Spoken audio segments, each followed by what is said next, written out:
بسم اللہ الرحمن الرحیم۔ السلام علیکم ناظرین۔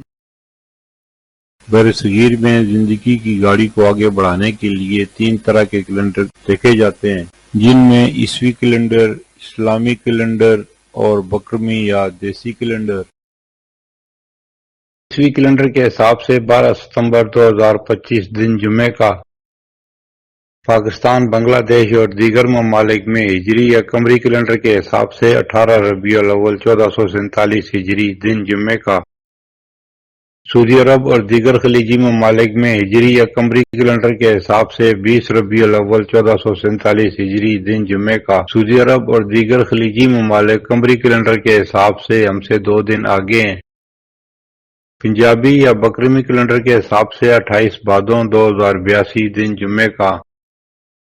آج کی بات، میں نے وقت سے پوچھا میرا قصور کیا ہے؟ وہ ہنسا اور بولا، تو نے ہر کسی کو اپنا سمجھا۔ ماضی کے دریچوں سے چند واقعات جو پاکستان اور مسلمانوں سے متعلق ہیں۔ 12 ستمبر 1683 جنگ ویانا کا دوسرا اور فیصلہ کن دن جب عثمانیوں کو تاریخی شکست ہوئی۔ 12 ستمبر 1947 بھارتی حکمرانوں اور کشمیر کے مہاراجا کے درمیان میں کشمیر کے بھارت سے علاقے کشمیر پر خفیہ مذاکرات ہوئے۔ 12 ستمبر 1948 محمد علی جناح کی وفات کے اگلے ہی دن ریاست حیدرآباد پر بھارتی فوج نے یلغار کی۔ 12 ستمبر 1956 چودھری محمد علی وزارت عظمیٰ پاکستان سے مستعفی ہوئے۔ 12 ستمبر 1956 حسین شہید سہروردی نے وزیراعظم پاکستان کی حیثیت سے حلف اٹھایا۔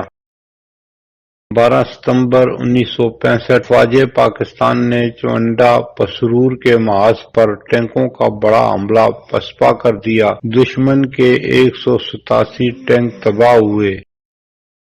12 ستمبر 1965 میجر راجہ عزیز بٹی شہید 16 اگست 1928 کو ہانگ کانگ میں پیدا ہوئے۔ پاک فوج میں اسٹاف آفیسر تھے جو پاک بھارت جنگ 1965 میں شہید ہوئے۔ انہیں بعد از شہادت نشان حیدر سے نوازا گیا۔ پھر ملیں گے اگلی ویڈیو میں، جب تک دیجیے مجھے اجازت۔ اللہ حافظ۔